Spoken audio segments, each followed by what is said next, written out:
Hechos, acontecimientos y personajes del automovilismo. 23 de junio, año 1968. Debutaba un auto que quedó en la memoria de los fans del automovilismo. Era el Trueno Naranja. Aquel día sábado demostraba que aquel auto pintado por casualidad de naranja sería un auto a batir en aquel año 68, donde lograba el título con la conducción de Carlos Pairetti. Campeón del TC de aquel 1968, comentaba que por casualidad ese auto fue naranja. Cuando se estaba terminando no estaba definido el color, por ende no se había comprado la pintura. La solución fue juntar todos los restos de pintura del taller y salió ese naranja que los complicaba a la hora de hacer retoques. Pero esa no es la única anécdota de aquel debut. El auto se subió al tráiler y partiendo para el autódromo se dieron cuenta que el tiempo era escaso. La solución fue hacer un buen tramo en contramano para acortar camino. La pregunta era, ¿cómo era aquel Trueno Naranja? El Trueno Naranja era una derivación del prototipo Ford que tanta tragedia había traído.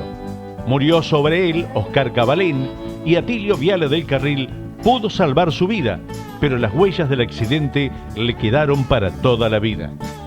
La realidad es que Pairetti lo convence a Horacio Steven para volver a poner el auto en pista. Es Pedro Campo el encargado de rediseñar suspensiones, adaptar el motor Chevrolet y realizar modificaciones en la carrocería para una mejor aerodinámica. El resultado fue un buen auto que logró 6 triunfos aquel año y lograba el título.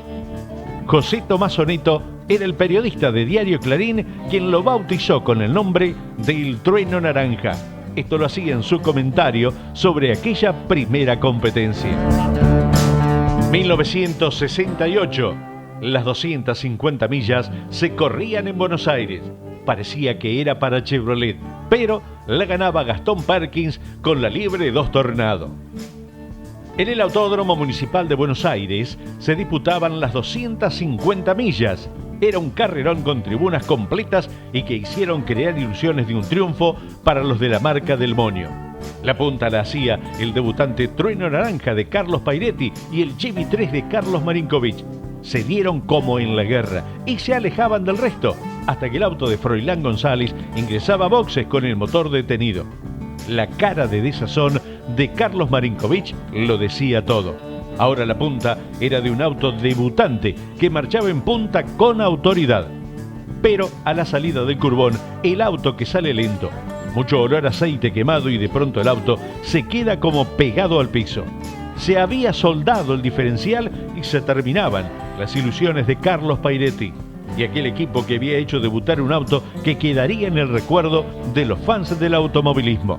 De allí en más, todo era para Gastón Perkins. Ganaba entonces Gastón Perkins, segundo Rubén Luis Di Palma y tercero Héctor Pirín Gradasi. Año 1968, Castañón Migliore y Monguzzi Prono ganaban las 3 horas de Córdoba. El Turismo Anexo J en su primer campeonato disputaba las 3 horas de Córdoba para sus 2 categorías. La clase A hasta 1150 centímetros cúbicos, poblada de Renault Gordini 1093 y algún Auto Unión el DKW. En la mayor, la B, que era de hasta 1600 centímetros cúbicos, era lucha de los Peugeot 404 y los Fiat 1500, más algún Isar 1204. A la hora 13 se ponía en marcha esa dura maratón. Eran 30 autos en el Autódromo Oscar Cabalén distribuidos en 14 Renault 1093, 7 Fiat 1500, 5 Peugeot 404, 3 Auto Unión de KW y un Isar 1204. El líder cubrió las 3 horas de competencia en 134 vueltas, mientras los ganadores de la clase B recorrieron 125 vueltas. En la clase B ganaba Norberto Castañón junto a José Migliore. En la clase A el triunfo era para Carlos Monguzzi y Héctor Prono. Año 1974, 1-2 para Ford en la Vuelta de Córdoba. Ganaba el Flaco Traverso. El TC visitaba Suilo Cordobés, organizado por la Asociación Cordobesa de Volantes en el circuito Ricardo Rizzati. Circuito de poco más de 43 kilómetros, se corría allí la Vuelta de Córdoba. Una vez más, era el duelo entre los Ford del equipo oficial, dirigidos por Miguel Ersek, y la Dodge de los hermanos Suárez. La largada, tal como era en aquella época, se realizaba en tandas de a 2 y cada 10 segundos.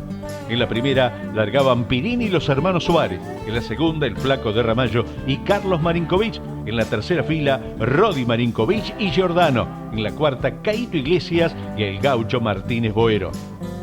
Ni bien se ponía en marcha la carrera, ya había sorpresas. Gradasi se va en punta y los hermanos Suárez se retrasaban cuando el motor les pegaba un estornudo. Atrás Traverso doblegaba a Marinkovic y al cabo de la primera de las 8 vueltas, el de Ramallo viajaba pegadito a los hermanos Suárez y era el líder por tiempo. Esto hacía que con la mayor velocidad de la Dodge, el Flaco alcanzara en el camino a Pirín y los tres comenzaban a viajar juntos. Pero ahora Traverso no le interesaba tirar con los de Banfield y le metía presión en la zona trabada, aprovechando las virtudes del Ford. Lograba superarlos y ahora hace tándem con su compañero de equipo. En su afán por seguirlos, los hermanos Suárez tienen un pequeño fuera de pista al pasarse en una curva. Ahora ya no debe preocuparse por la punta. Es Carlos Pairetti el que por tiempo le discute el tercer lugar. Solo quedaba esperar el reabastecimiento. La pregunta era, ¿habría algún error de alguien? Y no había errores. A pesar de que los dos hombres se detuvieron juntos, el equipo funcionó a la perfección y volvieron juntos para seguir haciendo la punta de la carrera. Tampoco perdieron tiempo los hermanos Suárez. Un rápido y prolijo reabastecimiento que lo devolvió al camino para seguir luchando con Pairetti, que demostraba en aquel momento tener un gran auto que les entregaba el equipo de los hermanos Bellavigna, con un motor a la altura de las circunstancias para quedarse con el tercer lugar. Mal día para los hermanos Suárez, que regalaron demasiado hándicap. La quedada en la largada y un pequeño fuera de pista fueron mucho para un TC muy competitivo. Ganaba entonces Juan María Traverso a un promedio de casi 220 kilómetros por hora. Segundo Gradasi, tercero Carlos Pairetti. Año 1991. Fiesta en el Juan Manuel Fangio de Balcarce y último triunfo del Pincho Castellano. El TC se presentaba en el Autódromo Juan Manuel Fangio de la ciudad de Balcarce. Aquel día era fiesta en la Sierra La Barrosa. Distintos pilotos de distintas épocas se juntaban para festejar y homenajear al quíntuple, que un día antes había cumplido años. Llegaba a festejar sus 80 años. Estaba, como no podía ser de otra manera, su amigo Froilán González, el mismísimo Carlos Reutemann, medio reacio a estos acontecimientos, y muchos pilotos más. Muy buena cantidad de autos y un autódromo colmado. Se esperaba un gran espectáculo. Para la clasificación llegaron más de 80 pilotos, pero el zorro de Lobería ya mostraba las manias. Se quedaba con la pole. Como novedad era el regreso de Cocho López con la Chevy negra. La otra novedad era que el obispo presentaba auto nuevo. El domingo se corrían 3 series. La primera era para el Pincho Castellano, en la segunda la ganaba Oscar Aventín y la tercera, para alegría de Fangio, ganaba el Chevrolet de Emilio Satriano. Antes de la final giró en el circuito de la Sierra La Barrosa Juan Manuel Fangio sobre un Mercedes-Benz, donde era victoriado por el público presente.